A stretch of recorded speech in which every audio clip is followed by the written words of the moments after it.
ഈ സുരേഷ് ഗോപിയുടെ വിജയം വ്യക്തിപരമായ വിജയമാണോ അല്ലെങ്കിൽ പാർട്ടിയുടെ വിജയം? ഇത് രണ്ടും ചേരുമ്പോഴാണ് വിജയിക്കുന്നത്. അതിനല്ലേ സ്ഥാനാർത്ഥിയെ നിർത്തുന്നത്? അല്ലെങ്കിൽ ഒരു ചിഹ്നം മാത്രം നിർത്തിയാൽ പോരെ? എന്തിനാ സ്ഥാനാർത്ഥിയെ നിർത്തുന്നത്? സ്ഥാനാർത്ഥികളുടെ വ്യക്തിപരമായിട്ടുള്ള മികവും പാർട്ടിയുടെ ശക്തമായിട്ടുള്ള പ്രവർത്തനം ഉണ്ടാകുമ്പോഴാണ് സ്ഥാനാർത്ഥികൾ ജയിക്കുന്നത്. നമ്മളിവിടെ ലോക്സഭയിലേക്കൊന്നും സ്വതന്ത്രന്മാർ മത്സരിച്ച് ജയിച്ച പതിവില്ല. പണ്ട് കെ നായരൊക്കെ നിയമസഭയിലേക്ക് ജയിച്ചിട്ടുണ്ട്. പക്ഷേ സ്വതന്ത്രന്മാർ നിന്നിട്ട് ജയിക്കുന്ന പതിവ് നമ്മളെ കേരളത്തിൽ ഇതുവരെ ഞാൻ കണ്ടിട്ടില്ല. സുരേഷ് ഗോപിക്ക് വ്യക്തിപരമായിട്ട് നല്ല മികവുണ്ട് എന്നുള്ളതല്ലേ ഇന്നലെ ടീച്ചർ പറഞ്ഞത് നിങ്ങൾ കേട്ടില്ലേ? ശാരദ ടീച്ചർ നിങ്ങൾ ആ വാക്കുകളിലെ ശരിയല്ലേ? അതായത് സുരേഷ് ഗോപി എന്ന് പറയുന്ന ഒരാൾക്ക് പേഴ്സണലി എത്രമാത്രം സ്വീകാര്യത ഉണ്ട് എന്നുള്ളത് വേറെ ആരുടെയും സർട്ടിഫിക്കറ്റ് വേണ്ട. ഇങ്ങനത്തെ എത്രയോ ആയിരക്കണക്കിന് അമ്മമാരുണ്ട്. ആ ടീച്ചറുടെ വാക്കുകളിൽ നിന്ന് വളരെ വളരെ വ്യക്തമല്ലേ?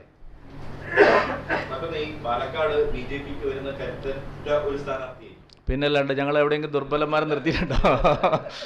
അല്ല, ജയരാജൻ സാർ തന്നെ പറഞ്ഞു, പി ജയരാജൻ തന്നെ പറഞ്ഞില്ലേ? ഞാൻ അങ്ങോട്ട് ചോദിക്കുന്നത് നിങ്ങൾ പറയും. ഞങ്ങൾ കരുത്തന്മാരായ ആളെ എല്ലാം നിർത്തുന്നുണ്ട്. പി ജയരാജൻ തന്നെ പറഞ്ഞില്ലേ നല്ല സ്ഥാനാർത്ഥികളാണെന്ന്? വയനാട്ടിൽ ഇതുവരെ മോശം ആൾക്കാരെയും മത്സരിച്ചിരുന്നോ? അല്ല, എത്ര തെരഞ്ഞെടുപ്പുണ്ട്. രശ്മിൽനാഥ് നല്ല സ്ഥാനാർത്ഥിയായിരുന്നു. തുഷാർജി നല്ല സ്ഥാനാർത്ഥിയായിരുന്നു. എൻ്റെ ഞാൻ പറയുന്നില്ല, അത് ആണ്ടി പോലെയായി പോ. എല്ലാ മണ്ഡലത്തിലും നല്ല സ്ഥാനാർത്ഥികളുണ്ടാവും. അല്ല, അത് ഞാനല്ലല്ലോ, അവിടുന്നല്ലേ തീരുമാനം. അവിടുന്ന് കടലിൽ ചാടാൻ പറഞ്ഞാലും ചാടുമല്ലോ, മരം കയറാൻ പറഞ്ഞാലും കയറുമല്ലോ. അതാണ് ഞങ്ങളെ പാർട്ടി. നിങ്ങൾ എന്ത് എഴുതിയിട്ടും കാര്യമില്ല. ഈ ശ്രീജിത്ത് പണിക്കരുടെ ഒരു പോസ്റ്റ് അത് വലിയ രീതിയിൽ ചർച്ചയായിട്ടുണ്ടല്ലോ.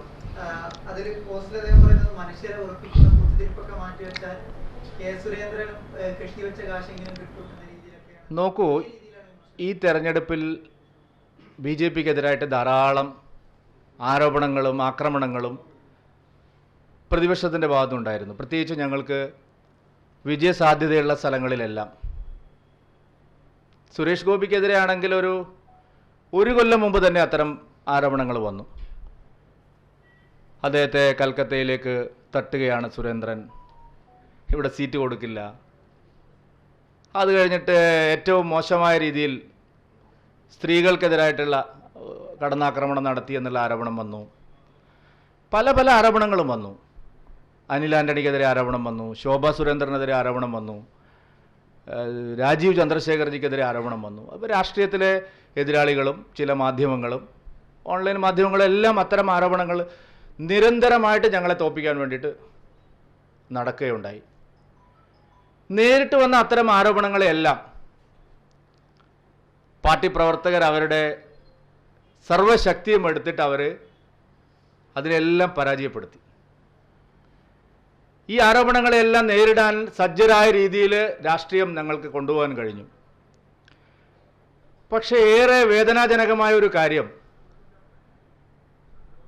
സ്വന്തക്കാരാണെന്ന് നടിക്കുന്ന ചില ആളുകൾ നടത്തിയ ഏറ്റവും നീചമായിട്ടുള്ള പ്രചരണങ്ങളായിരുന്നു. ആ പ്രചാരണം BJPയുടെ സംസ്ഥാന നേതാക്കന്മാർ, പ്രത്യേകിച്ച് സുരേഷ് ഗോപിയെയും രാജീവ് ചന്ദ്രശേഖരെയും പരാജയപ്പെടുത്താൻ ശ്രമിക്കുന്നു. ഏതൊരു യുദ്ധമുഖത്തും എതിരാളികളുടെ ഏത് ആക്രമണത്തെയും നേരിടാൻ സജ്ജരായി നിൽക്കുന്ന പടയാളികൾക്ക്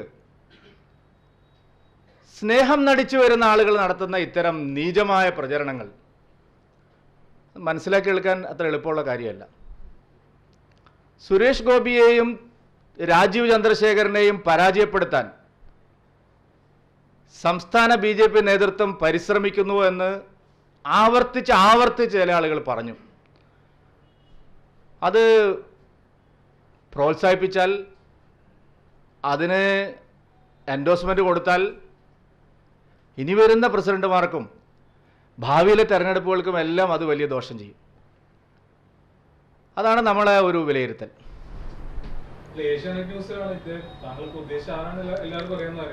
അല്ല, ഞാനത് ഒരു വാക്കിലെല്ലാം പറഞ്ഞു. ഞാൻ പറയാനുള്ളത് പറഞ്ഞു. ഇനി അതിൻ്റെ കൂടുതൽ ഡെക്കറേഷൻ വേണ്ട.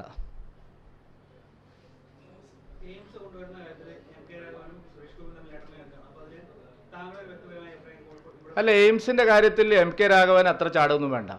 എന്താ അയാൾ 10 കൊല്ലം 15 കൊല്ലം ഇവിടെ MP ആയിരുന്നില്ലേ? എന്താ ഇത്? ഞാനൊന്നും കണ്ടിട്ടില്ല. ഇപ്പോൾ ഒരു വലിയൊരു എയിംസ് പ്രേമം വന്നിരിക്കുന്നു. എയിംസിനെ കുറിച്ച് എല്ലാ MP മാർക്കും അവരുടെ നിലപാടുകളുണ്ട്. ഏത് സ്ഥലത്ത് എയിംസ് വരണം എന്നുള്ളത് ഉചിതമായ സമയത്ത് ബന്ധപ്പെട്ട കേന്ദ്രങ്ങൾ തീരുമാനമെടുത്ത് അറിയിക്കും. ഞങ്ങൾക്ക് ഞങ്ങളുടെ അഭിപ്രായം പറയാനുള്ള വേദിയിൽ ഞങ്ങൾ കൃത്യമായിട്ട് പറയും. അങ്ങനെയൊന്നും ഞാൻ പറഞ്ഞില്ല സാർ, ഞാനൊരു കോഴിക്കോടുകാരനല്ലേ. എന്താണ് നിങ്ങളിങ്ങനെ പറയുന്നത്? അതായത് ഞാൻ ഒന്നും കൂടി നിങ്ങളോട് പറയാം, ഒരു അവ്യക്തതയും വേണ്ട. എയിംസിനെ സംബന്ധിച്ച് ഇപ്പോൾ MK രാഘവൻ നടത്തുന്നത് ഒരു തനി രാഷ്ട്രീയ കളിയാണ്. 15 കൊല്ലം MP ആയിട്ട് ഇരുന്നിട്ട് ഒന്നും ചെയ്യാത്ത ആൾ ഇപ്പോൾ ഒരു വെളിപാട് പോലെ ഞാൻ എയിംസുമായിട്ട് ഇവിടെ അവതരിക്കുന്നു എന്ന് പറയുന്നതിലൊന്നും അർത്ഥമില്ല. സുരേഷ് ഗോപിക്ക് അദ്ദേഹത്തിൻ്റെ അഭിപ്രായം പറയാനുള്ള അവകാശമുണ്ട്. അദ്ദേഹം പണ്ടത്തെ പോലെയല്ല, ഒരു എലക്റ്റഡ് MP ആണ്, നോമിനേറ്റഡ് MP അല്ല. അദ്ദേഹം വലിയ ഭൂരിപക്ഷത്തിൽ ജയിച്ച MP ആണ്. എല്ലാ സ്ഥാനാർത്ഥികളും ഇത്തവണ അവരവരുടെ സ്ഥലങ്ങളിൽ എയിംസ് വേണമെന്ന് ആവശ്യപ്പെട്ടിട്ടുണ്ട്. MP മാർ ആവശ്യപ്പെട്ടിട്ടുണ്ട്, മുൻ മന്ത്രിമാർ ആവശ്യപ്പെട്ടിട്ടുണ്ട്. ഞങ്ങളൊരു രാഷ്ട്രീയ പാർട്ടി എന്നുള്ള നിലയിൽ ശരിയായി ഇതെല്ലാം മനസ്സിലാക്കി എവിടെയാണ് ആവശ്യം, ഏറ്റവും ആവശ്യം എവിടെയാണ്, ആരോഗ്യ മേഖലയുമായി ബന്ധപ്പെട്ട കാര്യമായതുകൊണ്ട് ഏത് മേഖലയിൽ എവിടെ വേണം എന്നുള്ളതിനെ സംബന്ധിച്ചെല്ലാം ചർച്ച നടക്കും. ഞങ്ങൾക്ക് ഞങ്ങളുടെ പാർട്ടിയുടെ അഭിപ്രായം പറയാനുള്ള വേദികളുണ്ട്. അവിടെ ഞങ്ങൾ ഈ കാര്യങ്ങളെല്ലാം ചർച്ച ചെയ്ത് നിങ്ങളെ അറിയിക്കും. ഞാനിപ്പോൾ പറഞ്ഞതിൽ നിന്ന് മനസ്സിലാവേണ്ടവർക്കെല്ലാം മനസ്സിലായിട്ടുണ്ടാവും. എന്തേ 4 സ്ഥലത്ത് ഏറ്റെടുക്കാൻ പോയത്? സർക്കാരിന് ഒരു സ്ഥലം ആദ്യം തീരുമാനിക്കാൻ പറ്റാതെ പോയത്? ഈ ഗവൺമെന്റ് എവിടെയാ? ഞാൻ ഏറ്റെടുക്കാനൊന്നും ഇല്ലല്ലോ സാർ, KSIDCയുടെ ഭൂമിയല്ലേ, എന്താ ഏറ്റെടുക്കാനുള്ളത്?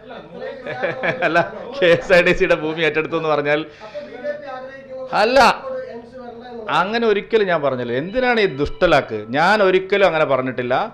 എയിംസിൻ്റെ കാര്യത്തിൽ ആവശ്യമായ ചർച്ചകളുടെ ഉണ്ടാവുമ്പോൾ ഉചിതമായ അഭിപ്രായം ഞാൻ പറയേണ്ടടുത്ത് പറയും. നിങ്ങളോടല്ലല്ലോ ആദ്യം പറയേണ്ടത്. ആർക്ക് എന്തിന്? കോഴിക്കോട്ടുകാരനായ എനിക്കോ?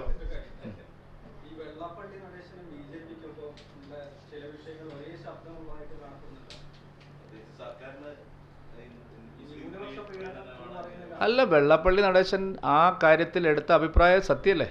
നിങ്ങൾ അദ്ദേഹത്തെ ക്രൂശിക്കുന്നു എന്നുള്ളതിന് ഞാനെന്തിനാ മറുപടി പറയുന്നു?